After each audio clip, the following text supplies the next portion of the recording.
إله إلا الله وحده لا شريك له ونشهد أن سيدنا ومولانا محمدا عبده ورسوله صلى الله عليه وسلم. أما بعد فأعوذ بالله من الشيطان الرجيم. بسم الله الرحمن الرحيم. إن الإنسان خلق هلوعا إذا مسه الشر جزوعا وإذا مسه الخير منوعا. صدق الله العظيم.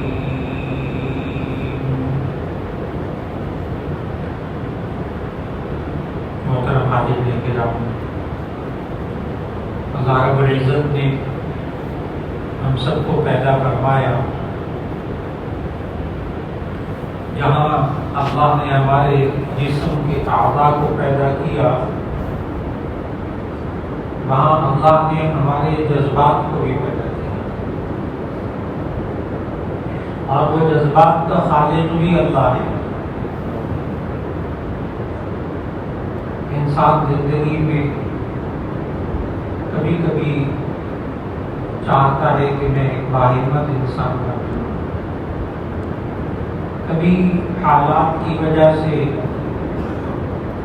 تکالیف کی وجہ سے، بیماریوں کی وجہ سے، پریشانیوں کی وجہ سے انسان اپنی ہمت چھوڑ بیٹھتا ہے، کم ہمت ہو جاتا ہے. آج معاشرے میں بس اوقات نوجوان کم ہمت نظر آتے ہیں، اور جو بزرگ حضرات ہوتے ہیں بڑے باہمت نظر آتے ہیں. نوجوان بھی بڑا پریشان ہوتا ہے کہ بزرگ ہمارے 5-5 6-6 افراد کا کام بڑے وقت کرتے ہیں. اگر وہی کام 5-6 افراد کو دے دیا جائے، نوجوانوں کو تو شاید وہ نہ کر سکے. اور جو نوجوان ہوتے ہیں ان کے دل میں تھوڑے سے کام ہوتے ہیں، وہ پریشان ہو جاتے ہیں، کم ہمت ہو جاتے ہیں، دل چھوڑ بیٹھتے ہیں چھوٹی چھوٹی باتوں پہ، چھوٹے چھوٹے مسائل پہ، چھوٹی چھوٹی پریشانیوں پہ. یہی حال ہماری بچیوں کا ہے کہ بالکل نوجوان بچیاں بڑی ہمت والی، جن کو ہونا چاہیے تھا مسائل کو سنبھالنا، سمجھنا، دیکھنا، برداشت کرنا، بس ابا کو اتنی کم ہمت نظر آتی ہے. ہماری اپنی بچی معاشرے کے اندر ہماری بہن جو بزرگ خواتین ہوتی ہیں بڑی باہمت نظر آتی ہیں، بس اکثر باہمت نظر آتی ہیں. یہ اصل میں ہوتا کیا ہے؟ ہم لوگ کیسے معاشرے میں کم ہمت ہوتے ہیں اور کیسے معاشرے میں باہمت بنتے ہیں، بس آج کی نشست میں ہی عرض کرنا مقصود ہے. اس لیے کہ جو آیات تلاوت کی وہ سورہ معارج کی آیت نمبر 19، 20 اور 21 تلاوت کی. اس میں اللہ تعالیٰ نے ارشاد فرمایا ان الانسان خلق ہلوعا، بے شک انسان کو ہلوع پیدا کیا گیا. ہلوع کے بہت سے مترجمین نے، مفسرین نے مختلف ترجمے کیے. کسی نے ہلوع کا ترجمہ کیا کم ہمتی والا.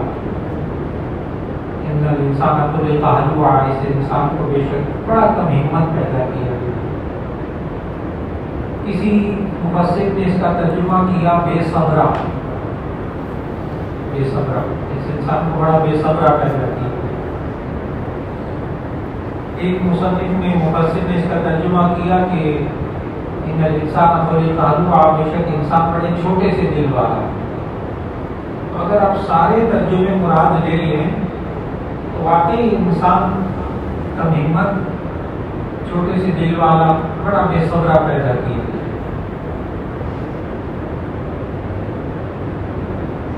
اور یہ کوئی انسان دوسرے انسان کے بارے میں نہیں کہہ رہا. بس اوقات ایک مفکر کہتا ہے نا انسان ہے یہ سب. غور سے بات کو سمجھنا ہے کہ انسان کو بنانے والے نے کہا ہے، اس کو پہلے ہی سے ان الانسان خلق ہلوعا، خالق کہہ رہا ہے اپنے کلام کے اندر. میں نے اس انسان کو پہلے ہی سے کم ہمت، چھوٹے سے دل والا، بے صبر. اور یہ کرتا کیا ہے وہ بھی خالق نے بتایا اگلی 2 آیات میں. کم ہمت اور بے صبر اور چھوٹے سے دل والا انسان کرتا کیا ہے؟ اذا مسه الخير منوعا، اذا مسه الشر جزوعا، واذا مسه الخير منوعا، دو کام کرتا ہے۔ اذا مسه الشر جزوعا، جب اس کو شر پہنچتا ہے، تکلیف پہنچتی ہے، کوئی دکھ پہنچتا ہے، کوئی نقصان پہنچتا ہے، جزوعا شور مچاتا ہے، بڑا شور مچاتا ہے، بڑا بھی نہ کرتا ہے۔ وَإِذَا مَسَّهُ الْخَيْرُ مَنُوعًا، اور جب اس کے بعد خیر آتی ہے، خیر کے تمام مفسرین نے ترجمہ کیا ہے دنیا کی نعمتیں، مال و دولت، جب اس کے بعد پیسہ آتا ہے، چیزیں آتی ہیں، منوع آتی ہے، روک کر بیٹھ جاتا ہے، یہ میں نے محنت سے کمایا، اس میں اور کسی کا حق نہیں، نہ بھائی کا حق، نہ بہن کا حق، نہ ماں کا حق، نہ باپ کا حق، تو یہ میں نے کمایا۔ یہ چھوٹے سے جواب یہ خالق خود ہی بتا رہا ہے کہ میں نے اس کو پیدا اسی طرح کر دیا اور یہ کرے گا کیا؟ جب اس کے اوپر کوئی حالات آئیں گے نا ذرا سخت قسم کے، کوئی شور مچائے، تھوڑا سی بیماری ہے کہ شور مچائے، تھوڑا سا نقصانوں کا شور مچائے، چھوٹے سے دل والا بے سب کا وہی آمد سب خیر منوعا، اور جب اس کے پاس مال دولت آئے گا، پیسہ آئے گا، ماشاء اللہ کمانے لگ گیا، اب اس میں کسی کا حق نہیں ہے، یہ میرا حق، اللہ کا بھی حق نہیں، ہاں نہ اس میں سے زکات دینی ہے، نہ اس میں سے فطر دینا ہے، نہ اس میں سے قربانی دینی ہے، نہ اللہ کی راہ میں خرچ کرنا ہے، یہ میں نے کمایا۔ انسان چھوٹی سی ہمت مانگتا ہے۔ اب سوال یہ ہے کہ چلے اللہ نے پیدا تو ایسا کر دیا، ہم نہیں ایسے، اللہ نے بنایا ایسا، اب کیا کریں جو ہم ہمت سے نکل جائیں، باہمت انسان کا نہیں۔ اب وہ خالق نے خود ہی نسخے بھی بتائے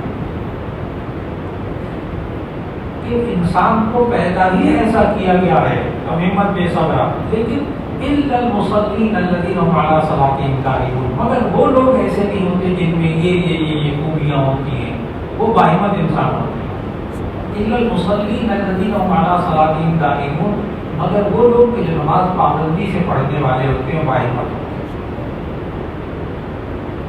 خالق کہہ رہا ہے کوئی بھی بات عرض کروں نا تو اس کے جواب میں آپ یہ نہیں کہہ سکیں کہ مولانا ہمیں آپ سے اختلاف ہے، ہم آپ کی رائے سے اتفاق نہیں کرتے، میری رائے نہیں ہے، تو خالق کہہ رہا ہے اس میں اختلاف کی بھی گنجائش نہیں ہے۔ کیونکہ بعض لوگ ہوتے ہیں وہ کہتے ہیں مولانا ایک نماز بیچ میں آ گئی، ہم سمجھے کہ آپ کوئی اہم پوائنٹ بتائیں، یہ ہوتے ہوئی نماز آ گئی، کیوں کہتے ہیں المصلین الذین هم علی صلاتهم دائمون، مگر وہ لوگ جو نماز پابندی سے پڑھتے وہ ایسے نہیں ہوتے، وہ باہمت انسان ہوتے۔ نبی صلی اللہ علیہ وسلم نے صحابہ کرام رضوان اللہ علیہم اجمعین کو بتایا کہ یہ 5 نمازیں فرض ہیں، اور یہ نماز پڑھنے سے انسان باہمت ہو جاتا ہے۔ عجیب بات بتاؤں کہ یہ ہمارے میٹرک کا امتحان دینے والے بچے اور بچیوں کو بھی نہیں یہ بات پتہ ہے۔ ابھی میٹرک کے امتحان ہو رہے ہیں، ہر بچی نماز پڑھ رہی، ہر بچہ نماز پڑھ رہا ہے، آخری پیپر تک آج کل ہو رہے ہیں، پیپر ہو رہے ہیں، کیوں؟ انہیں معلوم نماز پڑھنے سے کیا ہوتا ہے، ہم کسی کو راضی کریں گے نا، کسی کو راضی کریں گے تو نمبر بڑے اچھے رہتے ہیں، پیپر بڑا اچھا ہوتا ہے۔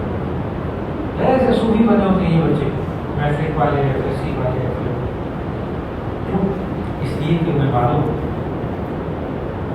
یہ نماز میں کیا ملتا ہے، ان بچوں کو بھی معلوم۔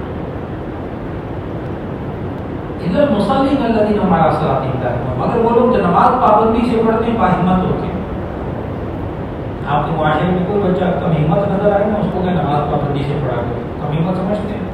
آج کل یہی کم ہمتی ہمارے بچوں کو، نوجوانوں کو ڈپریشن میں لے کے جا رہی ہے، ذہنی دباؤ میں، ہم کیا کریں گے، ہمارا کیا بنے گا، ہمارا مستقبل کیا ہوگا، بیٹھ ہی مایوسی۔ لیکن جو بندہ، جو بچہ، جو نوجوان اور بزرگوں کو میں نے کہا نا جو ہمت والے ہوتے ہیں، وہ اس وجہ سے کہ ان کے اندر یہ ساری خوبیاں ہوتی ہیں جو اللہ نے بتائی۔ نبی صلی اللہ علیہ وسلم نے صحابہ کرام رضوان اللہ علیہم اجمعین کو ان 5 نمازوں کے علاوہ بھی باتیں سکھائیں۔ کیسے؟ جب سورج گرہن لگتا تھا تو عرب کے اندر خوف آ جاتا تھا، پتہ نہیں کچھ بڑا حادثہ آنے والا ہے، نبی صلی اللہ علیہ وسلم نے صلاۃ الخسوف سکھائی، صلاۃ الکسوف سکھائی، چاند گہن لگنے کی نماز، سورج گہن لگنے کی نماز. جتنی دیر سورج گہن لگ رہا تھا نبی صلی اللہ علیہ وسلم لمبی نماز پڑھاتے تھے، نماز میں مصروف کر دیا. اچھا خوف میں مبتلا ہے نا، کچھ ہو جائے گا، اللہ ہوتا کچھ نہیں. نبی صلی اللہ علیہ وسلم کو اس خوف کے وقت میں، کم ہمتی کے وقت میں نماز پڑھانی شروع کر دی، اور لمبی نماز، لمبے رکوع، لمبے سجدے، یہاں تک کہ وہ سورج گرہن ختم ہو گئی. بارش جیسے آج کل یہاں پانی کی قلت ہو رہی ہے، اللہ تعالیٰ باران رحمت نازل فرمائے. جب مدینہ منورہ میں پانی کی قلت ہوتی تھی، بارش نہیں ہوتی تھی، سارے پریشان کہ قحط ساری نازل ہو جائے گی. اس وقت نبی صلی اللہ علیہ وسلم نے صلاۃ الاستسقاء سکھائی، بارش طلب کرنے کی نماز. اب دیکھیے بارش نہیں ہو رہی تو گھبراہٹ ہو گئی کہ قحط سالی نہ کہیں آ جائے، قحط نہ نازل ہو جائے. وہ کیا کرتی، نماز میں مصروف کر دیا صلاۃ الاستسقاء. کوئی ضرورت پیش آ گئی، پریشان ہے، 2 رکعت صلاۃ الحاجت، 2 رکعت صلاۃ الحاجت پڑھ کے اللہ سے مانگی. صحابہ کو سکھایا. کوئی فیصلہ نہیں کر پا رہے، کسی بچے کا رشتہ آ گیا، کوئی کاروبار کرنا ہے، کوئی پلاٹ لینا ہے، کوئی سودا کرنا ہے، پریشان ہے، کرے نہ کرے، صلاۃ الاستخارہ سکھا. 2 رکعت نماز پڑھیں، دعا استخارہ کریں، اللہ سے خیر مانگیں، کام کریں، اللہ خیر ڈال. نبی صلی اللہ علیہ وسلم نے صحابہ کرام کو سکھایا. دیکھو اگر گناہ ہو جائے گا اور تم پریشان ہو کہ گناہ ہو گیا، تو 2 رکعت صلاۃ التوبہ، 2 رکعت صلاۃ التوبہ پڑھ لو، اللہ معاف کر دے. ہمت نہ ہو، کبھی ہمت نہ ہو. کس طریقے سے نبی صلی اللہ علیہ وسلم نے زندگی میں باہمت ہونا سکھایا. انسان نماز پڑھنے سے باہمت ہوا ہے. ادھر مسلم خالق ہمارا کہہ رہا. دیکھیں اگر کوئی ہم مشین خریدتے ہیں نا، مشین، تو اس کے ساتھ ایک چھوٹا سا ہدایت نامہ ہوتا ہے. کوئی فریج خریدتے ہیں، کوئی ایئر کنڈیشن خریدتے ہیں، اس کے ساتھ ایک چھوٹا سا کتابچہ ہوتا ہے، ہدایت نامہ، اس مشین کو اس طرح چلانا. اور پھر اس کے اندر یہ بھی لکھا ہوتا ہے کہ اگر یہ خراب ہو جائے تو اس کو اس طرح ٹھیک کریں. یہ بھی لکھا ہوتا ہے، یہ خرابی ہو تو یہ کریں، یہ خرابی ہو تو یہ کریں. تو خالق نے ہماری مشین بنائی ہے. جی مشین اگر کمزور ہونے لگے نا تو خالق نے بتایا نماز پڑھنے لگو، مشین پھر طاقتور ہو جائے گی، پھر ہمت ہو جائے، بیٹری چارج ہو جائے گی. پڑھ کے دیکھیں. الا المصلين الذين هم على صلاتهم دائمون. نمبر 2، والذین فی اموالہم حق معلوم للسائل والمحروم. وہ لوگ کہ جو اپنے مال کے اندر مال سے محروم لوگوں کا حق سمجھتے ہیں، مال سے محروم لوگوں کا حق سمجھتے ہیں. میرے مال کے اندر میرے بھائی کا بھی حق ہے، میری بہن کا بھی حق ہے، میرے ماں باپ کا بھی حق ہے، میرے بیوی بچوں کا بھی حق ہے، اللہ کا بھی حق ہے. اب وہ ذرا بات ذہن میں لائیں کہ جو کم ہمت ہوتا ہے نا، اس کو جب مال و دولت ملتا ہے تو روک کے بیٹھ جاتا ہے. اور بڑے دل والا کون ہوتا ہے، باہمت کون ہوتا ہے، جو اپنے مال کے اندر دوسرے محروم لوگوں کا حق سمجھتا ہے. کہ جن کے پاس مال نہیں ہے، پیسہ نہیں ہے، چیزیں نہیں ہیں، ان کا میرے مال میں حق ہے. فلاں بھائی ہے، اس کے پاس اس کے حالات اچھے نہیں ہیں، فلاں بہن ہے، اس کے حالات اچھے نہیں ہیں، فلاں میرا عزیز اس کے حالات اچھے، اسے میں اس کی میں مالی مدد کروں گا. کب؟ جب یہ انسان پھر باہمت ہو جاتا ہے. 2 خوبیاں ہوں گی. والذین فی اموالہم حق معلوم للسائل والمحروم. نمبر 3، والذین یصدقون بیوم الدین. وہ لوگ کہ جو روز جزا پر یقین رکھتے ہیں، روز جزا کی تصدیق کرتے ہیں کہ میرے اعمال کا بدلہ مجھے آخرت میں ملے گا. اس لیے کہ انسان کبھی کبھی اپنے بھائیوں کی، بہنوں کی، دوستوں کی مدد کرتے کرتے کرتے تھک جاتا ہے، کیونکہ انہی کی طرف سے کچھ باتیں ایسی ہو جاتی ہیں جس کی وجہ سے دل دکھتا ہے. ساری زندگی میں اس کے ساتھ تعاون کرتا رہا ہوں، جس سے مجھے کبھی خیر ہی نہیں پہنچی. کبھی بیوی بچے بھی کہہ دیتے ہیں، بچے بھی جب ذرا سمجھدار ہوتے ہیں نا تو وہ کہہ دیتے ہیں ماں باپ کو. کبھی بیوی بھی کہتی ہے تو تم کیوں اپنی اس بہن کی مدد کرتے ہو؟ کبھی اس نے سلام کیا تم نے؟ کبھی خیریت پوچھی؟ کبھی وہ تمہارے کام آئی ہے؟ کیوں جا کے پیسے ضائع کرتے ہیں؟ بندہ ہل کے رہ جاتا ہے، بندہ کہتا ہے واقعی بڑے بیکار کام کر رہا ہے. لیکن والذین یصدقون بیوم الدین، وہ جو روز جزا پر ایمان رکھتے ہیں نا، وہ کم ہمت نہیں ہوتے، کیونکہ ان کو پتہ میں اس لیے کر رہا ہوں کہ اس کا بدلہ اللہ آخرت میں دے گا. مجھے انسانوں سے توقع نہیں ہے. جو انسانوں سے توقع لگاتا ہے وہ کم ہمت ہوتا ہے. جو اللہ سے توقع لگاتا ہے، وہ امید لگاتا ہے، وہ کبھی کم ہمت. میں کیوں کرتا ہوں؟ میں یہ سب کیا کرتا ہوں جی؟ اس کا اجر اللہ مجھے آخرت میں دے گا، مجھے دنیا سے کچھ نہیں چاہیے. میں باہمت انسان ہوتا ہے، اور خرچ کرتا ہے اور خدمت کرتا ہے لوگوں کی. یہ تو ہوتا ہے بندہ خدمت کر کے اپنے بھائی کی بہن کی تھک جاتا ہے نا، کہتا ہے مجھے آج تک اسے صلہ نہیں ملا، بس چھوڑ دیتا ہے. تمیمت نہیں ہونا، تمیمت نہیں ہونا. اس لیے اس کا بدلہ اللہ آخرت میں دے گا، پھر ہمت بنی رہے گی. جو آخرت کے دن پر یقین رکھتا ہے بڑا باہمت ہوتا ہے. اگلی خوبی والذین هم من عذاب ربهم مشفقون، وہ لوگ جو اپنے رب کے عذاب سے کانپنے والے، ڈرنے والے ہوتے ہیں، وہ بڑے باہمت انسان ہوتے ہیں. جو اپنے رب کے عذاب سے ڈرنے والے ہوتے ہیں، بڑے باہمت انسان ہوتے ہیں. ویسے ایک عجیب بات ہے، ہمارے معاشرے میں جو بندہ ڈرتا ہے نا، اس کو ڈرپوک کہتے ہیں. اس دن ڈر گیا. اور یہاں اللہ کہہ رہا ہے جو کہ اللہ کے عذاب سے ڈرتے ہیں بڑے باہمت ہوتے ہیں. یہ بڑی ایک عجیب بات ہے، اس کو سمجھنا بڑا ضروری ہے کہ ہمارے معاشرے میں تو ڈرنے والے کو کیا کہتے ہیں؟ کمزور. اس دن ڈر گیا. یہاں اللہ آیت میں کہہ رہا ہے کہ جو بندہ اللہ کے عذاب سے ڈرتا ہے، کانپتا ہے، وہ بڑا ہمت والا ہوتا ہے. کیوں؟ بڑی توجہ سے اس میں فرق سمجھنا ہے. اللہ کیا بتا رہا ہے؟ دیکھو، جو مخلوق سے ڈرتا ہے وہ بزدل ہوتا ہے، جو خالق سے ڈرتا ہے وہ باہمت انسان ہوتا ہے. جو مخلوق سے ڈرتا ہے وہ بزدل ہوتا ہے، اور جو خالق سے ڈرتا ہے وہ بہادر ہوتا ہے. میں کسی اور سے نہیں ڈرتا، میں اللہ سے ڈرتا ہوں. نہ کسی طاقت سے ڈرتا ہے، نہ کسی اور سے ڈرتا ہے. وہ ڈرتا ہے تو صرف کس سے ڈرتا ہے؟ اللہ سے. اس لیے باہمت ہوتا ہے. جس کے اندر صرف خوف خدا ہوگا وہ باہمت انسان ہوگا معاشرے. اور جو مخلوق کا خوف دینا میں رکھے، مجھ سے ڈر، مجھ سے ڈر، مجھ سے ڈر، وہ پیسے نہیں دے گا، وہ پیسے مار لے گا، وہ پیسے بند کر دے گا، فلاں بند کر دے گا، اور ڈرتے ہیں مخلوق سے. اس دن چھوٹے سے دل والا ان عذاب ربهم غیر مأمون. آگے خوبی والذین هم لفروجهم حافظون الا علی ازواجهم او ما ملکت ایمانهم فانهم غیر ملومین ومن ابتغى وراء ذلك فاولئک هم العادون. اس خوبی کے بارے میں اللہ نے کہا کہ انسان کے اندر خواہشات بھی اللہ ہی نے رکھی. خواہشات بھی انسان کے اندر اللہ نے رکھی، لیکن اللہ نے کہا تم ان خواہشات کو ان جائز جگہوں میں پورا کرو جو میں نے مقرر رکھی. خواہش کو پورا کرنا بری بات نہیں ہے، تو خواہشات اللہ نے رکھی، لیکن اللہ نے آیات میں سمجھایا کہ اپنی خواہشات کو ان جگہوں میں پورا کرو جہاں میں نے اجازت دی ہے، اور جہاں میں نے منع کیا ہے وہاں اپنے آپ کو روک لو، پھر باہمت انسان بنو گے. اور اگلی آیت میں اللہ نے کہا فمن ابتغى وراء ذلك فاولئك هم العادون. آگے فرمایا والذین هم لأماناتهم وعهدهم راعون. وہ باہمت انسان ہوتے ہیں جو اپنی امانتوں اور اپنے وعدوں کا خیال کرتے ہیں.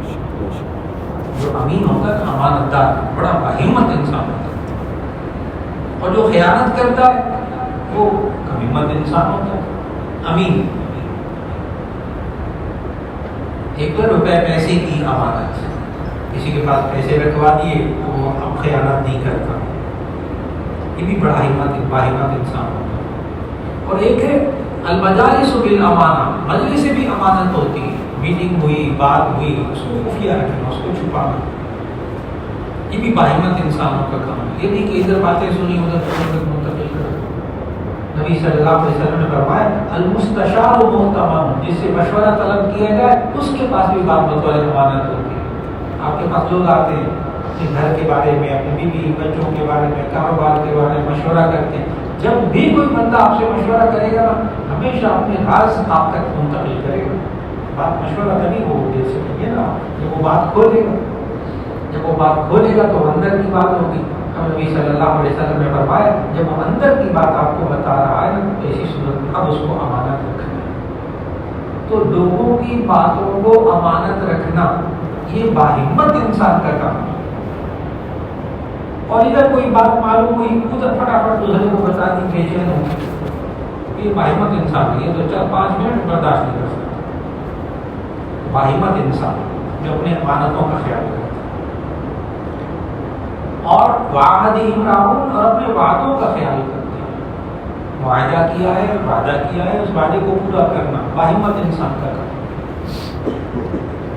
والذین هم بشہاداتہم قائمون، اگلی خوبی والذین هم بشہاداتہم قائمون، وہ لوگ جو اپنی گواہیوں پر قائم رہتے ہیں۔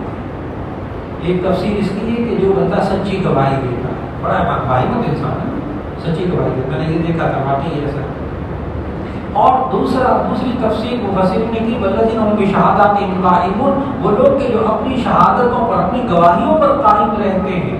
جب یوں کہا اشہد ان لا الہ الا اللہ، میں گواہی دیتا ہوں کہ اللہ کے سوا کوئی معبود نہیں، واشہد ان محمدا عبدہ ورسولہ، اور میں گواہی دیتا ہوں کہ محمد صلی اللہ علیہ وسلم اللہ کے رسول ہیں، تو پھر اس گواہی پر قائم رہے کہ اللہ کے سوا کوئی معبود نہیں، اور ادھر پیسے کو خدا سمجھتا ہے۔ پتہ کیا کہتا ہے؟ کہتا ہے پیسہ ہوگا تو کوئی کام ہوگا نا، پیسے کے بغیر کوئی کام نہیں ہوتا، اللہ بیچ میں ہے ہی نہیں۔ جملے بولتا ہے کہ میں پیسے کے بغیر نہیں کام ہوگا، پیسا ہوگا تو سب کچھ ہوگا، لیکن اللہ کرنے والے نہیں۔ سارا یعنی کلمہ پڑھتا ہے اللہ کے سوا کوئی معبود نہیں، لیکن اس نے معبود دل کے اندر بٹھائے ہوئے، کچھ بت بنائے ہوئے۔ اس گواہی پر بندہ قائم ہے۔ آخری والذین هم علی صلاتہم یحافظون، وہ لوگ جو اپنی نمازوں کی حفاظت کرنے والے ہوتے ہیں، بڑے باہمت انسان ہیں۔ یہاں مفسرین نے لکھا کہ نماز کو اس کے آداب کے مطابق ادا کرنا، یہ نمازوں کی حفاظت کرنے والا ہے۔ اور دوسری تفسیر مفسرین نے فرمائی نمازوں کی حفاظت کر کے رکھے، یعنی نمازیں سنبھال کے بھی رکھے، ان کی حفاظت کریں، یہ کہیں اور میں چلے جائیں۔ وہ جو نبی صلی اللہ علیہ وسلم نے فرمایا کہ اگر ایک بندہ نمازیں پڑھتا ہے، روزہ رکھتا ہے، فلاں کرتا ہے، مفلس کون ہے، فلاش کون ہے؟ تو بعض صحابہ نے کہا کہ جی وہی ہے جس کے پاس پیسے نہیں ہوتے، سامان نہیں ہوتا، لیس لہ متاع ولا درہم، جس کے پاس سامان نہیں ہوتا، درہم ہوتا، پیسے ہی نہیں ہے بیچارے کے پاس، بس وہ ہوتا ہے فلاش، مفلس۔ نبی صلی اللہ علیہ وسلم نے فرما دی مفلس وہ ہے جو اس نے دبا کے نمازیں پڑھی ہوں، خوب روزے بھی رکھے ہوں گے، زکوٰۃ بھی دی ہوگی، حج بھی دیا ہوگا، عمرے بھی دیے ہوں گے، لیکن آگے حدیث میں کیا ہے، یہ ساری نمازیں روزے کر کے نا ضرب ھذا وشتم ھذا وسب ھذا وسفک دم ھذا واکل مال ھذا، کسی کو خون بہایا ہوگا، کسی کو گالی دی ہوگی، کسی کو جناب کسی کا مال کھایا ہوگا، کسی کو ستایا ہوگا، تو آخرت میں